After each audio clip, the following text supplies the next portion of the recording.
সরকারের আশ্বাসে এনবিআরের complete shutdown কর্মসূচি প্রত্যাহার। উপদেষ্টা কমিটির উদ্যোগ ও ব্যবসায়ীদের মধ্যস্থতায় সংকট সমাধানের আশা আন্দোলনকারীদের।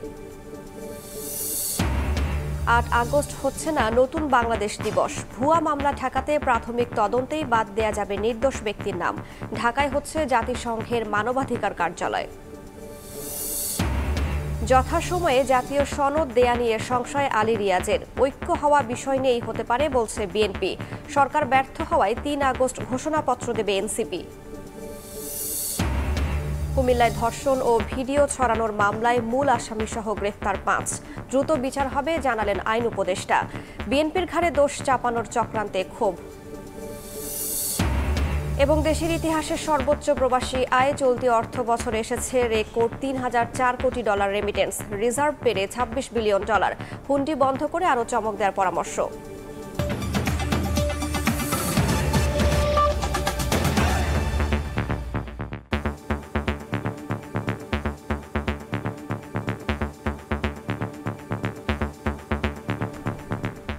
প্রবাসের সময়ের সঙ্গে আছি আমি রাইসা জান্নাত। সরকারের আশ্বাসে কমপ্লিট শাটডাউন সহ সব কর্মসূচি প্রত্যাহার করলেন এনবিআর কর্মকর্তারা। সংকট নিরসনে ফাউজুল কবিরের নেতৃত্বে ৫ উপদেষ্টাকে নিয়ে উচ্চ পর্যায়ের কমিটি গঠন করেছে সরকার। দ্রুতই সমস্যা সমাধানের আশা এনবিআর সংস্কার ঐক্য পরিষদ ও ব্যবসায়ী নেতাদের। আমাদেরকে ওনারশিপ দিয়ে গেল 12 মে অধ্যাদেশের মাধ্যমে এনবিআর বিলুপ্ত করে রাজস্ব নীতি ও রাজস্ব ব্যবস্থাপনা নামে দুটি বিভাগ করা হয়। এর প্রতিবাদে এনবিআর সংস্কার ঐক্য পরিষদের ব্যানারে কলমবিরতি, কর্মবিরতি সহ নানা কর্মসূচি শুরু করেন কর্মকর্তা কর্মচারীরা। সবশেষ কমপ্লিট শাটডাউন ও মার্চ টু এনবিআর কর্মসূচিতে নামেন তারা। টানা কর্মসূচিতে কাস্টম হাউসগুলোতে ব্যাহত হয় আমদানি রফতানি কার্যক্রম ও রাজস্ব আহরণ। হুমকির মুখে পড়ে দেশের সার্বিক ব্যবসা খাত। রোববার রাজস্ব বোর্ডের সকল দফতরের চাকরিকে অত্যাবশ্যকীয় সার্ভিস ঘোষণা করে কর্মীদের কাজে যোগ দেওয়ার নির্দেশ দেওয়া হয়। নইলে জনগণ এবং অর্থনীতির সুরক্ষায় কঠোর ব্যবস্থা নেওয়ার হুঁশিয়ারি দেয় সরকার। পরে রোববারের পূর্ব ঘোষিত মার্চ টু এনবিআর কর্মসূচি থেকে সরে আসে ঐক্য পরিষদ। এদিকে বিকেলে সচিবালয়ে 10 সদস্যের ব্যবসায়ী প্রতিনিধি দলের সঙ্গে পূর্ব নির্ধারিত বৈঠক শেষে এনবিআর ইস্যুতে আলোচনার জন্য উপদেষ্টা ফৌজুল কবিরের নেতৃত্বে 5 সদস্যের উপদেষ্টা কমিটি গঠন করার কথা জানান অর্থ উপদেষ্টা। আলোচনা এনবিআর এর যারা আন্দোলন করছে এনবিআর এর সংস্কার এগুলি সম্পর্কে একটা 5 সদস্যের একটা উপদেষ্টা পর্যায়ের কমিটি গঠন করা হয়েছে। এরপর তেজগাঁওয়ে ব্যবসায়ী নেতাদের সঙ্গে আলোচনায় বসে আন্দোলনকারী এনবিআর কর্মকর্তারা। ঘণ্টাখানেকের বৈঠক শেষে সমস্যা সমাধানে সরকারের আশ্বাসে সব কর্মসূচি প্রত্যাহারের ঘোষণা দেন তারা। এতে মধ্যস্থতা করেন ব্যবসায়ী নেতারা। শাটডাউনটা হওয়ার যুক্তি কোনো কারণ ছিল না, বাট কিছু ভুল বোঝাবুঝির জন্য হয়তো এরকম একটা বিপর্যয় দেখতে হয়েছে। ওনাদের সাথে আবার সরকার বসবে এবং দরকার হলে আমরাও তার মধ্যস্থতা করব। দেশের শীর্ষস্থানীয় ব্যবসায়ী নেতৃবৃন্দের অনুরোধের প্রেক্ষিতে এবং দেশের আমদানি রপ্তানি ও সাপ্লাই চেইন সচল রাখা তথা অর্থনীতির বৃহত্তর স্বার্থে এবং জনগণের স্বার্থ বিবেচনায় নিয়ে এনবিআর সংস্কার ঐক্য পরিষদ তাদের কমপ্লিট শাটডাউন এত দ্বারা প্রত্যাহার করেছে। অংশীজনের সঙ্গে আলোচনা করে অধ্যাদেশ পুনরায় বিবেচনা করা হবে বলেও আশ্বাস পাওয়ার কথা জানান এনবিআর এবং ব্যবসায়ী নেতারা। আল আমিন তুষার, সময় সংবাদ, ঢাকা। অবৈধ সম্পদ অর্জনের অভিযোগে এনবিআর সংস্কার ঐক্য পরিষদের সভাপতি সহ 6 জনের বিরুদ্ধে অনুসন্ধান শুরু করেছে দুদক। এর সঙ্গে আন্দোলনের কোনো সম্পর্ক নেই বলে জানিয়েছে সংস্থাটির মহাপরিচালক। এদিকে এনসিপি নেত্রীর কাছে দুদক পরিচয়ে চাঁদা দাবির অভিযোগে 4 চাঁদাবাজকে গ্রেফতার করেছে সংস্থাটি। আন্দোলন ছেড়ে এনবিআরের কর্মকর্তা কর্মচারীদের অবিলম্বে কাজে ফেরার নির্দেশ দিয়েছে সরকার, না হলে কঠোর ব্যবস্থা নেওয়ার হুঁশিয়ারি দেওয়া হয়েছে। এবার এনবিআর সংস্কার ঐক্য পরিষদের সভাপতি ও অতিরিক্ত কমিশনার হাসান তারেক রিকাবদার, এনবিআর সদস্য একেএম বদিউল আলম সহ 6 কর্মকর্তার বিরুদ্ধে অনুসন্ধান শুরুর কথা জানিয়েছে দুদক। যদিও সংস্থাটির দাবি আন্দোলনের সঙ্গে অনুসন্ধানের সম্পৃক্ততা নেই। দুর্নীতি, স্বজনপ্রীতি এবং অনিয়মের মাধ্যমে জ্ঞাত আয় বহির্ভূত সম্পদ অর্জনের প্রেক্ষিতে বর্ণিত 6 জন কর্মকর্তার বিরুদ্ধে অনুসন্ধানের সিদ্ধান্ত গৃহীত হয়েছে। আমাদের কাছে যে অভিযোগটা এসেছে তার প্রেক্ষিতে এই অনুসন্ধানের সিদ্ধান্ত গৃহীত হয়েছে, এর সাথে ওই যে আন্দোলনের কোনো সম্পর্ক নেই। এদিকে এনসিপি নেত্রী মাহমুদা মিতুর কাছে চাঁদা দাবিকারী ভুয়া দুদকের 4 জনকে গ্রেফতার করা হয়েছে। তাদের কাছ থেকে জব্দ করা হয়েছে ক্যামেরা, মাইক্রোফোন, 23টি সিম কার্ড সহ বিভিন্ন প্রতিষ্ঠানের আইডি কার্ড। হাসনাত আবদুল্লাহর একটি পোস্ট দুর্নীতি দমন কমিশনের দৃষ্টিগোচর হয়। ইতিমধ্যে দুদক উক্ত পোস্ট আমলে নিয়ে ঘটনাটি অনুসন্ধানের সিদ্ধান্ত নেয়। তারই প্রেক্ষিতে পুলিশ, র্যাব ও অন্যান্য আইনশৃঙ্খলা রক্ষাকারী বাহিনীর সহায়তায় গত রাতে প্রতারক চক্রটিকে শনাক্ত করে চক্রের মূল হোতা মোহাম্মদ সেলিম সহ 4 জনকে গ্রেপ্তার করা হয়েছে। দুদকের নামে কেউ চাঁদা দাবি করলে 106 হটলাইনে ফোন করার আহ্বান জানান মহাপরিচালক। তাদের সহযোগিতায়। তাসলিম তৌহিদ, সময় সংবাদ, ঢাকা। 8 আগস্ট হচ্ছে না নতুন বাংলাদেশ দিবস। 5 আগস্ট গণ অভ্যুত্থান দিবস ও 16 জুলাই শহীদ দিবস পালনের সিদ্ধান্ত নিয়েছে উপদেষ্টা পরিষদ। রোববার প্রধান উপদেষ্টার কার্যালয়ে উপদেষ্টা পরিষদের বৈঠকে সিদ্ধান্ত নেওয়া হয়। পরে সংবাদ সম্মেলনে আইন উপদেষ্টা জানান, অপরাধে জড়িত না থাকলে প্রাথমিক তদন্তে বাদ দেয়া যাবে আসামির নাম। ভুয়া মামলা ঠেকাতে এমন বিধান যুক্ত করে আইন সংশোধনের চূড়ান্ত অনুমোদন দেয়া হয়েছে। আরও জানান, ঢাকায় হচ্ছে জাতিসংঘের মানবাধিকার কমিশনের কার্যালয়। রোববার সকালে প্রধান উপদেষ্টার কার্যালয়ে ডক্টর মোহাম্মদ ইউনূসের নেতৃত্বে অনুষ্ঠিত হয় উপদেষ্টা পরিষদের বৈঠকে সমসাময়িক বিভিন্ন ইস্যুতে আলোচনা হয়, নেওয়া হয় বেশ কিছু গুরুত্বপূর্ণ সিদ্ধান্ত। 8 আগস্ট নতুন বাংলাদেশ দিবস পালনের সিদ্ধান্ত থেকে সরে আসার পাশাপাশি 16 জুলাই শহীদ দিবস আর 5 আগস্ট গণ অভ্যুত্থান দিবস পালনের সিদ্ধান্ত নেয় উপদেষ্টা পরিষদ। বৈঠকের বিস্তারিত জানাতে বিকেলে ফরেন সার্ভিস একাডেমিতে সংবাদ সম্মেলনে হাজির হন আইন উপদেষ্টা আসিফ নজরুল। জানান, ভুয়া মামলা ঠেকাতে আইন পরিবর্তনের চূড়ান্ত অনুমোদন দেয়া হয়েছে। পুলিশ প্রশাসন এবং আদালত প্রশাসন ওনারা একসাথে কাজ করে যেই সমস্ত মামলায় আপনার গ্রেফতার বাণিজ্য বা মামলা বাণিজ্য হচ্ছে, অসংখ্য লোককে আসামি করা হচ্ছে এবং যাদের বিরুদ্ধে প্রিলিমিনারি রিপোর্টে, পুলিশের প্রাথমিক রিপোর্টে কোনো রকম এভিডেন্স পাওয়া যাবে না, তাদেরকে আদালত প্রাথমিক স্টেজে, প্রি ট্রায়াল স্টেজে বিচার শুরু করার আগে ডিসচার্জ করে দিতে পারবেন। এ সময় উপদেষ্টা জানান, ঢাকায় হচ্ছে জাতিসংঘের মানবাধিকার বিষয়ক কমিশনের কার্যালয়। অল্প দিনের মধ্যেই শুরু হবে কার্যক্রম। আশা করি আমরা দ্রুততম সময়ের মধ্যে এমওইউটা সাইন করতে পারবো এবং এটার ভিত্তিতে বাংলাদেশে জাতিসংঘের মানবাধিকার বিষয়ক একটা অফিস হবে। এটা অফিসটা হবে প্রাথমিকভাবে 3 বছরের জন্য। মানবাধিকার কমিশনের কার্যালয় স্থাপন হলে দেশে মানবাধিকার লঙ্ঘনের ঘটনা কমে আসবে বলে প্রত্যাশা আসিফ নজরুলের। মানুষকে রেহাই দেওয়ার একটা সুযোগ করে। নাজমুস সালেহী, সময় সংবাদ, ঢাকা।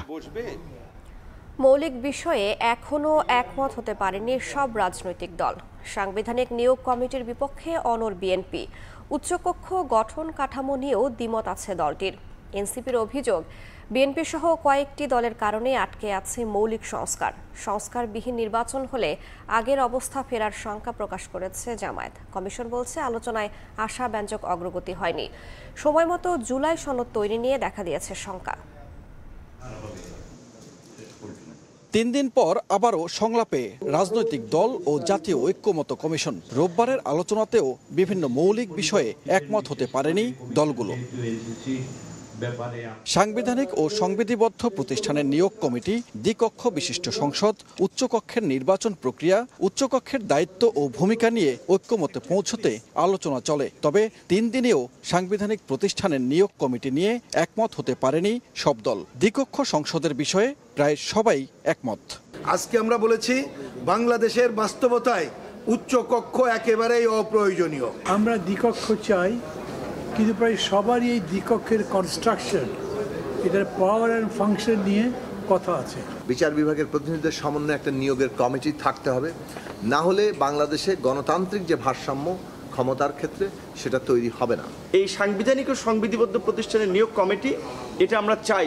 দলগুলো যেভাবে এগুচ্ছে তাতে জুলাই মাসে জুলাই সনদ স্বাক্ষর নাও করা যেতে পারে বলে শঙ্কা জানান এবি পার্টির সাধারণ সম্পাদক। অন্যদিকে সংস্কারবিহীন নির্বাচন হলে আগের অবস্থায় ফিরে যাওয়ার শঙ্কা জামায়াতের। এই আশঙ্কাটা আমরা করছি যে জুলাইতে আসলে জুলাই সনদ হবে কিনা। সংস্কারবিহীন একটি নির্বাচনের যদি আমরা এগিয়ে যাই, সেই নির্বাচন দেশের পরিবর্তন আনবে না। সাংবিধানিক পদে নিয়োগ কমিটি গঠনে আগের অবস্থানেই অনড় বিএনপি। উচ্চকক্ষের বিষয়ে একমত হলেও গঠন কাঠামো নিয়ে দ্বিমত রয়েছে দলটির। আর এনসিপির অভিযোগ বিএনপি সহ কয়েকটি দলের জন্য আটকে আছে মৌলিক সংস্কার। জুলাই সনদ বলি বা জাতীয় সনদ বলি, এই বিষয়ে স্বাক্ষরিত হওয়ার জন্য সবচেয়ে বেশি আন্তরিকতা আমরা প্রদর্শন করেছি। আমাদেরকে বাধ্য করা হয় যে এই সমস্ত বিষয়ে একমত হতেই হবে, সেটা তো সঠিক হলো না। মৌলিক সংস্কারের জায়গাটা বিএনপি এবং তার সঙ্গে সমমনা কয়েকটি দল, তাদের কারণে আসলে আটকে আছে। রাজনৈতিক দলের সঙ্গে আলোচনার অগ্রগতি আশাব্যঞ্জক নয় জানিয়ে সময় মতো জুলাই সনদ ঘোষণা নিয়ে শঙ্কা জানান কমিশনের সহসভাপতি। সকলের উপর যে দায়িত্ব অর্পিত হয়েছে সে দায়িত্ব পালনে আমরা যেন কোনোভাবে কুণ্ঠিত না হই। আমরা আশা করেছিলাম আবু সাঈদের শাহাদাত বার্ষিকীতেই আমরা সকলে মিলে এই সনদে স্বাক্ষর করতে পারবো। সেটা কতটা সম্ভব হবে সেটা আপনাদের উপর নির্ভর করে। আমরা খানিকটা শঙ্কিত যে সেই জায়গায় আমরা যাব না। তবে এটা আমি বলতে পারি যে আমাদেরকে অবশ্যই জুলাই মাসের মধ্যেই এই প্রক্রিয়ার একটা পরিণতির দিকে যেতে হবে। দুদিন পর আবারও দলগুলোর সঙ্গে সংলাপে বসবে কমিশন। সানবীর রূপল, সময় সংবাদ, ঢাকা। জুলাই সনদ দিতে ব্যর্থ সরকার, তাই ছাত্র জনতাকে নিয়ে ৩ আগস্ট ঘোষণাপত্র দেবে জাতীয় নাগরিক পার্টি। রোববার সকালে রাজধানীর বাংলা মোটরে দলের অস্থায়ী কার্যালয়ে সংবাদ সম্মেলনে কথা বলেছেন এনসিপির আহ্বায়ক নাহিদ ইসলাম। তিনি জানান, জুলাই ঘোষণাপত্রে হত্যাযজ্ঞের বিচারের রোডম্যাপ থাকতে হবে এবং কতদিনে শেষ হবে তা নিশ্চিত করতে হবে। গণ অভ্যুত্থানের বর্ষপূর্তি ঘিরে ৩৬ দিনের কর্মসূচি গ্রহণ করেছে দলটি। এক মাসের বেশি সময় ধরে চলা রক্তক্ষয়ী অভ্যুত্থানের মুখে ৫ আগস্ট পতন হয় স্বৈরাচারী শেখ হাসিনা সরকারের। জুলাই আগস্টের সেই মহেন্দ্রক্ষণ স্মরণে কর্মসূচি ঘোষণা করছে বিভিন্ন দল ও সংগঠন। রোববার সকালে রাজধানীর বাংলা মোটরে দলীয় কার্যালয়ের সংবাদ সম্মেলনের আয়োজন করে জাতীয় নাগরিক পার্টি। দলের আহ্বায়ক নাহিদ ইসলাম জানান, জুলাই বর্ষপূর্তি উদযাপনকে কেন্দ্র করে নানা কর্মসূচি পালন করবেন তারা। ১ জুলাই থেকে ৩০ জুলাই পর্যন্ত আমাদের সারা বাংলাদেশ ব্যাপী আমাদের ৬৪টা জেলায় জুলাই পদযাত্রা হবে। শহীদ আবু সাঈদের কবর জিয়ারতের মাধ্যমে এই পদযাত্রাটি শুরু হবে। এই বছর ৩রা আগস্ট শহীদ মিনারে ছাত্র জনতার জুলাই ঘোষণাপত্র ইস্তেহার পাঠ কর্মসূচি অনুষ্ঠিত হবে। ৫ই আগস্ট আমরা ছাত্র জনতার মুক্তি দিবস উদযাপন করব। প্রশ্নোত্তর পর্বে নাহিদ জানান, জুলাই ঘোষণাপত্র তৈরির প্রতিশ্রুতি রক্ষা করতে পারেনি অন্তর্বর্তী সরকার। এ সময় গণহত্যার বিচারের রোডম্যাপ ঘোষণারও দাবি জানান তিনি। জুলাই ঘোষণাপত্র দেওয়ার মেয়াদকালটি কিন্তু শেষ হয়ে গিয়েছে কয়েকদিন আগে, যে ৩০ কার্য দিবস ছিল, এবং সরকারের জায়গা থেকে এখনো কোনো ধরনের বক্তব্য আসলে আসেনি। সরকার যেহেতু ব্যর্থ হয়েছে, আমরা কারো উপর নির্ভরশীল নই। সাংবাদিকদের প্রশ্নোত্তরে বৈষম্য বিরোধী ছাত্র আন্দোলনের উমামা ফাতেমার বিষয়ে কথা বলেন এনসিপির দক্ষিণাঞ্চলের মুখ্য সংগঠক হাসনাত আব্দুল্লাহ। বর্তমানে এখন দায়িত্বপ্রাপ্ত আছেন বা পূর্বের যেই এক্সিকিউটিভ যেই কমিটি ছিল, আমরা তার এই বিষয়গুলো দেখছেন এবং সেই অনুযায়ী ব্যবস্থা নেওয়া হবে। জাতীয় নির্বাচনের আগেই সংস্কার ও বিচারের রোডম্যাপ বাস্তবায়নে অন্তর্বর্তী সরকারের প্রতিশ্রুতি চেয়েছেন এনসিপি নেতারা। সাইফুল রুদ্র, সময় সংবাদ, ঢাকা। আনুপাতিক পদ্ধতিতে নির্বাচন সহ নানা দাবি তুলে একদল লোক জাতীয় নির্বাচন পেছাতে চায় বলে অভিযোগ করেছেন বিএনপির স্থায়ী কমিটির সদস্য মির্জা আব্বাস। এদিকে আরেক স্থায়ী কমিটির সদস্য আমির খসরু মাহমুদ চৌধুরী বলেছেন, নির্বাচনকে প্রশ্নবিদ্ধ করার কিছু নেই। ফেব্রুয়ারিতে নির্বাচন সামনে রেখে সবাই প্রস্তুতি নিচ্ছে বলেও মন্তব্য করেন তিনি। সোহরাওয়ার্দী উদ্যানে মহাসমাবেশ থেকে আনুপাতিক হারে নির্বাচন সহ 16 দফা দাবি তুলে ধরে ইসলামী আন্দোলন। এতে একাত্মতা জানায় জামাত, এনসিপি, গণ অধিকার পরিষদ সহ কয়েকটি দল। রোববার দুপুরে রাজধানীর কাকরাইলে ডিপ্লোমা ইঞ্জিনিয়ার্স ইনস্টিটিউশন মিলনায়তনে রমনা থানা বিএনপির সদস্য সংগ্রহ এবং নবায়ন কার্যক্রমে প্রধান অতিথি হিসেবে যোগ দেন দলের স্থায়ী কমিটির সদস্য মির্জা আব্বাস। বলেন, আনুপাতিক পদ্ধতি সহ এক একজন এক একটা দাবি তুলে নির্বাচনকে পিছিয়ে দিতে চাচ্ছে। এক একজন একটা দাবি তুলে নির্বাচনকে পিছিয়ে এবং নির্বাচনের অবস্থা সর্বনাশ করে দিয়ে এই জাতির সর্বনাশ করতে যাচ্ছেন। একই দিন বিকেলে গুলশানে বিএনপি চেয়ারপারসনের কার্যালয়ে আসেন দেশে নিযুক্ত কানাডার হাই কমিশনার অজিত সিং। সাক্ষাৎ করেন দলের মহাসচিব মির্জা ফখরুল ইসলাম আলমগীর, স্থায়ী কমিটির সদস্য আমির খুসরু মাহমুদ চৌধুরী এবং চেয়ারপারসনের পররাষ্ট্রনীতি বিষয়ক বিশেষ সহযোগী উপদেষ্টা শামা ওবায়েদের সঙ্গে। সবাইকে ধন্যবাদ। পরে আমির খুসরু বলেন, নির্বাচনকে প্রশ্নবিদ্ধ করার কিছু নেই। আগামী বছরের ফেব্রুয়ারিতে নির্বাচনকে সামনে রেখে প্রস্তুত সবাই। আরেক প্রশ্নের জবাবে জানান, পরস্পরের স্বার্থ রক্ষা করে সম্মানজনকভাবে ভারতের সঙ্গে দ্বিপাক্ষিক সম্পর্ক থাকবে। এই সম্পর্কটা হতে হবে পরস্পরের স্বার্থ রক্ষা করতে হবে। এই সম্পর্কটা এমন হতে হবে যেখানে কোনো আভ্যন্তরীণ বিষয়ে হস্তক্ষেপ করার সুযোগ থাকবে না। আমি তো দেখতেছি হচ্ছে সারা দেশ নির্বাচনে নেমে পড়ছে, নির্বাচন কমিশন প্রস্তুতি নিচ্ছে, তৈরি আছে। তো যে বিষয়টা হয় না, এটাকে শুধু শুধু প্রশ্নবিদ্ধ করে তো কোনো লাভ নেই। এদিকে নয়াপল্টনে বিএনপির কেন্দ্রীয় কার্যালয়ে জরুরি সংবাদ সম্মেলনে সিনিয়র যুগ্ম মহাসচিব রুহুল কবির রিজভী বলেন, নির্বাচন এবং ক্ষমতার মধ্যেই সীমাবদ্ধ ছিল না জুলাইয়ের গণ অভ্যুত্থান। শুধুমাত্র ভোট আর নির্বাচন আর ক্ষমতায় আসার মধ্যেই সীমাবদ্ধ ছিল না সবকিছু, শহীদদের স্বপ্নও তাই নয়। সংবাদ সম্মেলনে পুরো জুলাই মাস এবং আগস্টের 6 তারিখ পর্যন্ত গণ অভ্যুত্থানের স্মরণে কর্মসূচি ঘোষণা করে বিএনপি। শাতিলা শারমিন, সময় সংবাদ, ঢাকা। রাজধানীর চানখারপুলে 6 জনকে হত্যার ঘটনায় মানবতা বিরোধী অপরাধের মামলার অভিযোগ গঠনের শুনানি শুরু হয়েছে। এর মধ্যে জুলাই আগস্টের প্রথম মামলা হিসেবে সাবেক ডিএমপি কমিশনার হাবিবুর রহমান হাবিব সহ 8 আসামির বিচার প্রক্রিয়া শুরু হলো। রাষ্ট্রপক্ষের শুনানি শেষে আসামি পক্ষের শুনানির দিন ধার্য করা হয়েছে 3রা জুলাই। এদিকে 11 বছর আগে ছাত্রদল নেতা নুরুজ্জামান জনিকে গুম করে হত্যার ঘটনায় সাবেক ডিএমপি কমিশনার আসাদুজ্জামান মিয়া, সাবেক সংসদ সদস্য সাবের হোসেন চৌধুরী সহ 62 জনের বিরুদ্ধে প্রসিকিউশনে অভিযোগ জমা দিয়েছেন জনির বাবা।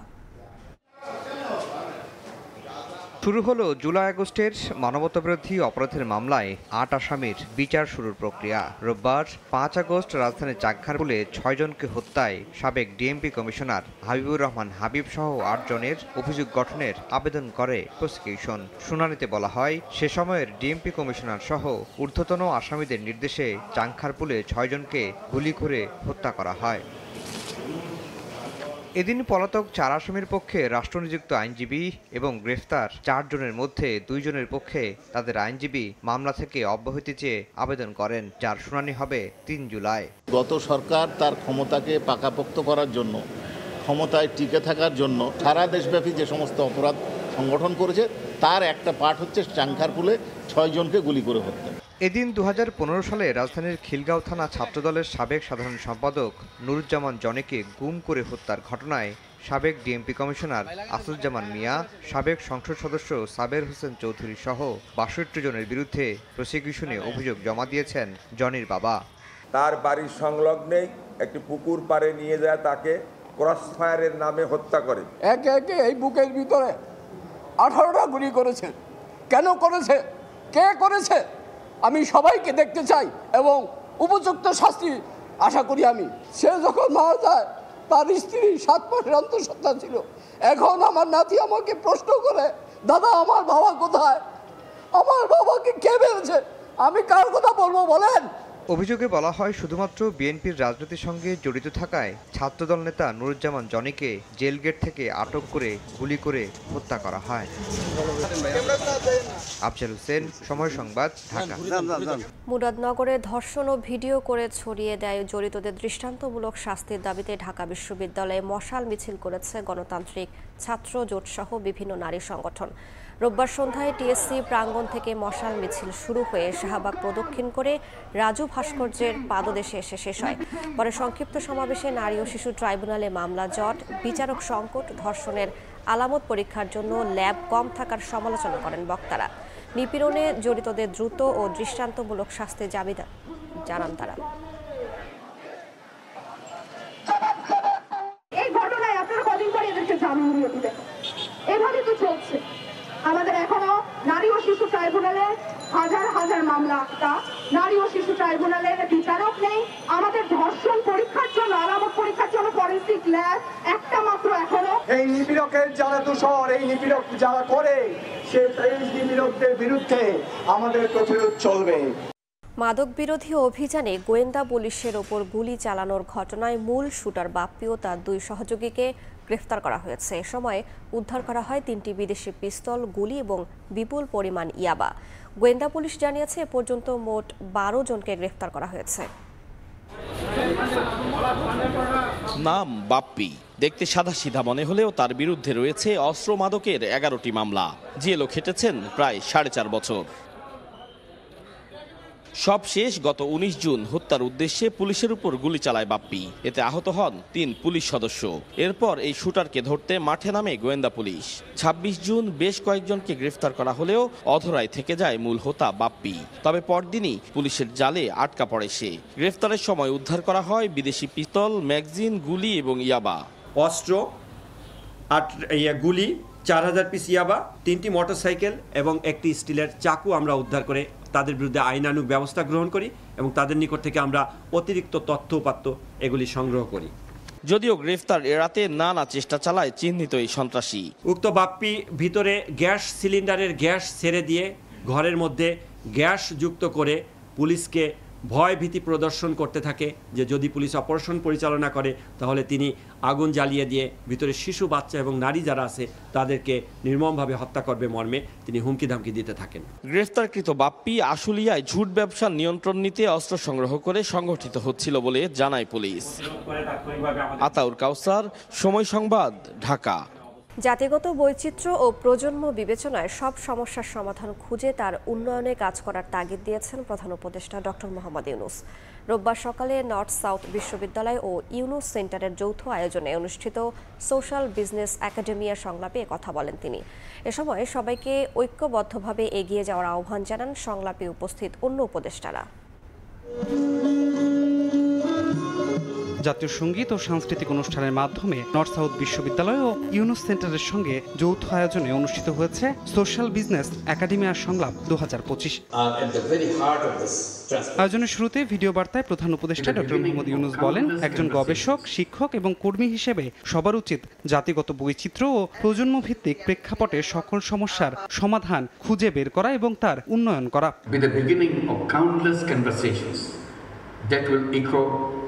In the classrooms, boardrooms, and communities across Bangladesh and beyond. Let us continue to work together in building a world of 3 zeros. আয়োজনে উপস্থিত ছিলেন আরও 2 উপদেষ্টা। তারা বলেন, এগিয়ে চলার অগ্রযাত্রায় সবাইকে এক হয়ে কাজ করতে হবে, হতে হবে একতাবদ্ধ। My ministries must pledge to the carriers of this vision. We must pledge to be the carriers of this vision so that together we can create a new Bangladesh, more humane, more just and more whole. The 3-0 theory is steadily gaining popularity as a forward-thinking and practical model for building a better and more equitable world. It envisions of a future with zero poverty, zero unemployment and zero net carbon emission. দিনব্যাপী এই আয়োজনে NSU, social business centre সহ 3টি centre উদ্বোধন করা হয়। পাশাপাশি আলোচনা হয় উচ্চশিক্ষায়, সামাজিক ব্যবসায় নীতিমালা একীভূত করার প্রক্রিয়া নিয়েও। ধ্রুব ব্যানার্জি, সময় সংবাদ, ঢাকা। দেশের ইতিহাসে সর্বোচ্চ রেমিটেন্স আয় করল বাংলাদেশ। চলতি অর্থ বছরে প্রবাসীরা পাঠিয়েছেন 3004 কোটি মার্কিন ডলার, যা আগের অর্থ বছরের চেয়ে 613 কোটি ডলার বেশি। এতে রিজার্ভ বেড়ে 26 বিলিয়ন ডলার ছাড়িয়েছে। ব্যাংকাররা বলছেন, সরকার ও কেন্দ্রীয় ব্যাংক চাইলে হুন্ডি নিয়ন্ত্রণ করে প্রবাসী আয়ে আরও চমক দিতে পারে। আর অর্থনীতিবিদরা বলছেন, ডলারের বিনিময় হার চাপিয়ে না রাখলে অনেক আগেই রেমিটেন্স আয় রেকর্ড ছাড়াতো। এদিকে প্রণোদনা 5% করা সহ বিমানবন্দরে হয়রানি বন্ধের দাবি প্রবাসীদের। কাজল আব্দুল্লাহর রিপোর্ট। 24-এর গণ-অভ্যুত্থান, স্বৈরাচারের শৃঙ্খল ভেঙে নতুন উদ্দীপনা প্রবাসী আয়ে। এক বছরে দেশের ইতিহাসে সর্বোচ্চ পরিমাণ 30 বিলিয়ন বা 3004 কোটি ডলার পাঠিয়েছেন প্রবাসীরা। সরকার পরিবর্তনের পর রেকর্ড নজির স্থাপন প্রবাসী বাংলাদেশিদের। বাংলাদেশ ব্যাংকের পরিসংখ্যান 2009-10 অর্থ বছরের প্রথম 1000 কোটি ডলার ছাড়ায় প্রবাস আয়। এক দশক পর 2020-21 অর্থ বছরের পরিমাণ 2500 কোটি ডলারের ঘরে। আর 2024-25 অর্থ বছরের দুদিন বাকি রেখেই সব অঙ্ক পেছনে ফেলে প্রবাস আয় দাঁড়িয়েছে 3004 কোটি ডলার, যা 2023-24 অর্থ বছরের চেয়ে 613 কোটি ডলার বেশি। ব্যাংকাররা বলছেন লেনদেনে হয়েছে ডিজিটালাইজ ও প্রবাস বান্ধব সেবা বেড়েছে ব্যাংকগুলোতে। তবে অবৈধ লেনদেন নিয়ন্ত্রণে রাখতে পারলে আরও সমৃদ্ধ হবে রিজার্ভ। বাংলাদেশ ব্যাংক যেভাবে প্রণোদনা সহ অন্য নীতি সহায়তা দিচ্ছে এবং কমার্শিয়াল ব্যাংকগুলো কিন্তু এখন চেঞ্জ করেছে তাদের মাইন্ডসেট। সরকার যদি চায়, আমার সেন্ট্রাল ব্যাংক যদি সে মনিটরিং নিয়ে বাড়ায়, অ্যাবসলিউটলি আপনার এটা কমে আসবে। হুন্ডি কমাইতে পারলে আমার রেমিটেন্স বাড়বে। অর্থনীতিবিদরা মনে করেন দীর্ঘদিন নীতিগত অনিয়মের কারণেই প্রত্যাশিত রেমিটেন্স আসেনি দেশে। 10-12 বছর আগে থেকে আমাদের ক্রমান্বয়ে করা উচিত ছিল। করলে ডলারের দামটা ঠিক জায়গায় থাকলে যেটা হতো, বাইরে থেকে ডলার বেশি আসতো এবং বাইরে আমরা ডলার কম স্পেন্ড করতাম। আর্থিক স্থিতিশীলতার পেছনে গুরুত্বপূর্ণ অবদান প্রবাসী আয়ের। সংশ্লিষ্টদের দাবি, প্রণোদনা সুবিধা বাড়ানো হলে আরও সুবাতাস বইবে রেমিটেন্স প্রবাহে। হয়রানি না হয় এদিক দিয়ে একটু ভালো করে সরকার, তাইলে আর একটু ভালো হবে আর কি। 2.5% ইয়েতে 5% দিলে আরও একটু ভালো হতো। প্রবাসী ভাতাটা যদি চালু করে দেয় তাহলে সবচেয়ে আমরা খুশি হব। রপ্তানি ও প্রবাসী আয়ে ভর করে দেশের রিজার্ভ রোববার ছাড়িয়েছে 26 বিলিয়ন ডলার। প্রবাসে থাকা অবৈধ শ্রমিকদের বৈধকরণ, একই সঙ্গে দক্ষ শ্রমিক প্রেরণে জোর দিতে পারলে বছরে 50 বিলিয়ন ডলার সমমূল্যের প্রবাসী আয় অর্জন করা অসম্ভব নয় বলে মনে করেন এই রেমিটেন্স যোদ্ধারা। কাজল আব্দুল্লাহ, সময় সংবাদ, ঢাকা। যুক্তরাষ্ট্রের সঙ্গে পরমাণু সমঝোতা হলে নিজেদের সমৃদ্ধ ইউরেনিয়াম অন্য দেশে পাঠাতে ইরান প্রস্তুত বলে জানিয়েছে জাতিসংঘে নিযুক্ত দেশটির স্থায়ী প্রতিনিধি। তবে ইরানের ওপর থেকে সব ধরনের আন্তর্জাতিক নিষেধাজ্ঞা তুলে নেওয়ার শর্ত দেওয়া হয়েছে।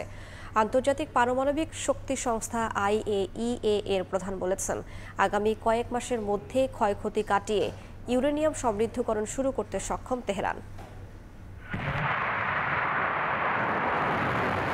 ইরান ইসরায়েল যুদ্ধবিরতি হলেও এখনও যুদ্ধের রেশ কাটেনি। প্রায় প্রতিদিনই আন্তর্জাতিক গণমাধ্যমে শিরোনাম হচ্ছে মধ্যপ্রাচ্যের দুই দেশ এবার পরমাণু চুক্তি নিয়ে নতুন প্রস্তাব দিয়েছে ইরান। শনিবার জাতিসংঘে নিযুক্ত ইরানের রাষ্ট্রদূত বলেন, যুক্তরাষ্ট্রের সঙ্গে সমঝোতা হলে নিজেদের সমৃদ্ধ ইউরেনিয়ামের মজুত অন্য দেশে পাঠাতে প্রস্তুত আছে তেহরান, কিন্তু ইরান কখনোই নিজস্ব ইউরেনিয়াম উৎপাদনের অধিকার ত্যাগ করবে না বলেও স্পষ্ট বার্তা দেন তিনি। পাশাপাশি ইরানের ব্যালিস্টিক ক্ষেপণাস্ত্র কর্মসূচির ওপর কোনো বিধিনিষেধ মেনে নেওয়া হবে না, এমনকি দেশটির ওপর আরোপ করা সব ধরনের নিষেধাজ্ঞা প্রত্যাহার করতে হবে বলেও শর্ত জুড়ে দেওয়া হয়।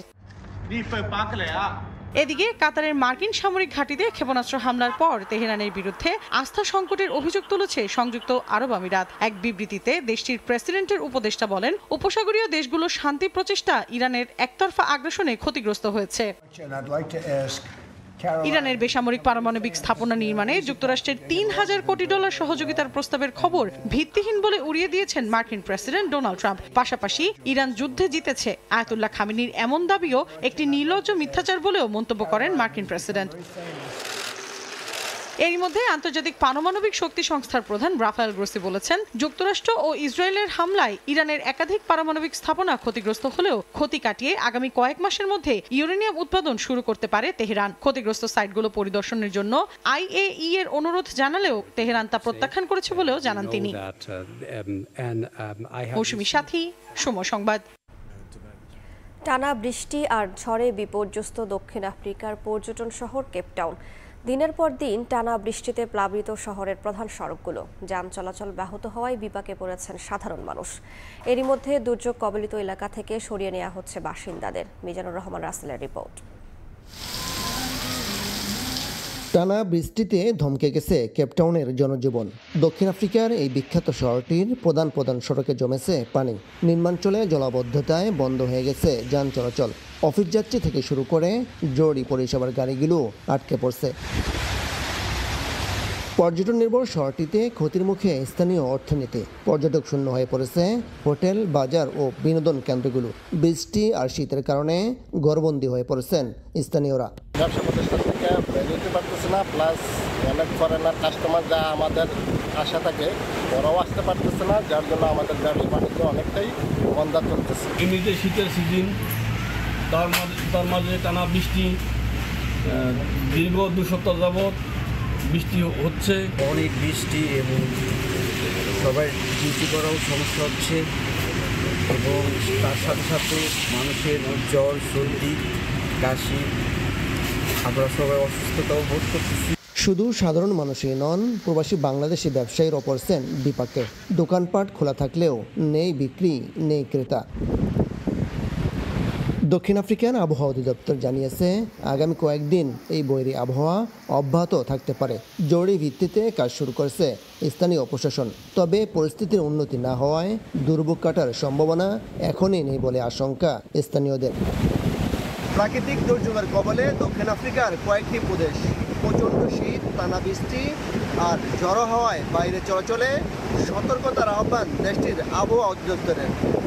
দক্ষিণ আফ্রিকা থেকে মিজানুর রহমান রাসেল, সময় সংবাদ। তৃতীয়বারের মতো সুইডেন বাংলাদেশ কেন্দ্রীয় সংগঠন আয়োজন করল ঈদ পুনর্মিলনী এবং মনোমুগ্ধকর সাংস্কৃতিক অনুষ্ঠানের। এতে যোগ দেন সুইডেনের বিভিন্ন শহর থেকে আসা প্রবাসী বাংলাদেশিরা। সুইডেন থেকে আরও জানাচ্ছেন শফিউল আলম। নাচ, গান আর দেশীয় সংস্কৃতির প্রাণবন্ত উপস্থাপনায় সুইডেন বাংলাদেশ কেন্দ্রীয় সংগঠনের উদ্যোগে আয়োজন করা হয় জমকালো সাংস্কৃতিক অনুষ্ঠানের। রাজধানী স্টকহোম সহ সুইডেনের বিভিন্ন শহর থেকে বিপুল সংখ্যক প্রবাসী বাংলাদেশের পদচারণায় মুখর ছিল এই অনুষ্ঠান। ঐতিহ্যবাহী খাবারের দোকান, দেশি পোশাকের মেলা, সাংস্কৃতিক অনুষ্ঠান সব মিলিয়ে ছিল এক ভিন্ন মাত্রার পরিবেশ। খাবারের মেলায় ছিল পাটিসাপটার পিঠা, বিরিয়ানি, ভর্তার মতো বাংলাদেশের ঐতিহ্যবাহী খাবার। আর দেশি পোশাকের স্টলে দেখা গেল শাড়ি, পাঞ্জাবি আর আধুনিক ডিজাইনের পোশাকের সম্ভার। এমন আয়োজনে অংশ নিতে পেরে উচ্ছ্বাস প্রকাশ করেন আগত দর্শনার্থীরা। সবসময় চেষ্টা করি নিজেদের সংস্কৃতি, নিজেদের সাহিত্য, আমাদের যে হাজার বছরের যে ইতিহাস, সেটাকে সবসময় লালন পালন এবং ধারণ করার জন্য আয়োজকরা চমৎকার একটা আয়োজন করেছে। একদম বাঙালির মিলন মেলা, এখানে অনেক ফুড ফেয়ার, কাপড় চোপড় কেনার সাথে খাওয়া দাওয়া এবং সেই সাথে মনোজ্ঞ সাংস্কৃতিক অনুষ্ঠান সব মিলিয়ে আমার তো মনে হচ্ছে আমি এই মুহূর্তে সুইডেনের বুকে ছোট্ট একটা বাংলাদেশে আছি। কৃতজ্ঞতা প্রকাশ করি বাঙালি কমিউনিটির আজকে যিনারা এখানে উপস্থিত হয়েছেন। আপনাদের সহযোগিতা না থাকলে আমরা ইন্সপায়ার হইতাম না। আমরা সামনে আগে যাওয়ার জন্য আপনাদের এই যে ইন্সপায়ারেশন, এটা কাজে লাগিয়ে ইনশাল্লাহ আপনাদেরকে সাথে নিয়ে আগামীতেও বিভিন্ন ধরনের অনুষ্ঠান আয়োজন করতে সাহস পাবো। প্রবাস জীবনের একঘেয়েমি দূর করা আর সুইডেনের প্রবাসী বাংলাদেশিদের মধ্যে বন্ধন আরো সুদৃঢ় করতেই এই আয়োজন। সেই সঙ্গে প্রবাসে বেড়ে ওঠা নতুন প্রজন্মকে দেশীয় সংস্কৃতি পরিচিত করার এক অনন্য সুযোগ বলছেন আয়োজকরা। শফিউল আলম, সময় সংবাদ, সুইডেন। এশিয়ান কাপ বাছাইয়ে নিজেদের প্রথম ম্যাচে দাপুটে জয়ে উচ্ছ্বসিত কোচ ও ফুটবলাররা। শক্তিশালী বাহরাইনকে বড় ব্যবধানে হারানোয় ফুটবলারদের প্রশংসায় ভাসিয়েছেন কোচ পিটার বাটলার। আর মাঠে শতভাগ উজাড় করে খেলায় এ জয় সম্ভব হয়েছে বলে মনে করেন জোড়া গোল করা তহুরা ও অধিনায়ক আফিদা। আমাদের প্রস্তুতি ভালো ছিল, দলের সবাই খুব ব্রিলিয়ান্ট। ক্যাম্পে থাকাকালীন ওদের কঠোর পরিশ্রমের জন্যই এই জয় পাওয়া সম্ভব হয়েছে। পাইপলাইনে থাকা সবাই খুব ভালো, জুনিয়ররা খুব ভালো খেলেছে, তহুরা, শামসুন্নাহাররা দুর্দান্ত খেলেছে। আগামী ম্যাচেও ভালো খেলার প্রত্যাশা। প্রথম ম্যাচ আমাদের টার্গেট ছিল জেতা, আমরা জিতছি। আমাদের গোল ব্যবধান বাড়ানোর কথা ছিল, আমরা সেটাই চেষ্টা করেছি। এখন আমাদের টার্গেট পরবর্তী ম্যাচ মায়ানমার নিয়ে। প্রথম থেকে লাস্ট পর্যন্ত সবাই মানে 100% দিয়ে খেলছে। আর কিপার থেকে শুরু করে ডিফেন্স, তারপরে মিডফিল্ড যারা উপরে গেছে, আমাদের মানে সর্বোচ্চ চেষ্টা করছি আমরা। আর আল্লাহর রহমতে আমরা ম্যাচটা উইন করতে পারছি, আল্লাহর কাছে শুকরিয়া। সোমবার অনুষ্ঠিত হবে বিসিবির পরিচালনা পর্ষদের সভা। বিকেল 3টায় বিসিবি কার্যালয়ে সভা হওয়ার কথা রয়েছে। বেশ কয়েকটি গুরুত্বপূর্ণ এজেন্ডা নিয়ে সভায় বসতে যাচ্ছে আমিনুল ইসলাম বুলবুলের নেতৃত্বাধীন বোর্ড।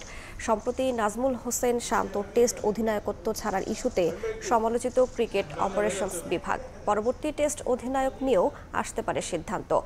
এছাড়া বিপিএল আয়োজনের দিনক্ষণ ও নতুন ফ্রাঞ্চাইজি দেওয়ার বিষয়েও আলোচনা হবে সভায়। নতুন ফ্রাঞ্চাইজির খোঁজে বিদেশি প্রতিষ্ঠানকে দায়িত্ব দেওয়ার কথা বিসিবির, সেটিরও অনুমোদন আসতে পারে এই সভা থেকে। সভাপতির দায়িত্ব নিয়েই ক্রিকেট বিকেন্দ্রীকরণের আশ্বাস দিয়েছেন বুলবুল। মিনি বিসিবির কার্যক্রমও আছে সভার এজেন্ডায়। এ পর্যায়ে শীর্ষ সংবাদগুলো জানিয়ে দিচ্ছি আরও একবার। সরকারের আশ্বাসে এনবিআর এর কমপ্লিট শাটডাউন কর্মসূচি প্রত্যাহার। উপদেষ্টা কমিটির উদ্যোগ ও ব্যবসায়ীদের মধ্যস্থতায় সংকট সমাধানের আশা আন্দোলনকারীদের। 8 আগস্ট হচ্ছে না নতুন বাংলাদেশ দিবস। ভুয়া মামলা ঠেকাতে প্রাথমিক তদন্তেই বাদ দেয়া যাবে নির্দোষ ব্যক্তির নাম। ঢাকায় হচ্ছে জাতিসংঘের মানবাধিকার কার্যালয়। এবং যথাসময়ে জাতীয় সনদ দেয়া নিয়ে সংশয় আলী রিয়াজের। ঐক্য হওয়া বিষয় নিয়েই হতে পারে বলছে বিএনপি। সরকার ব্যর্থ হওয়ায় 3 আগস্ট ঘোষণাপত্র দেবে এনসিপি।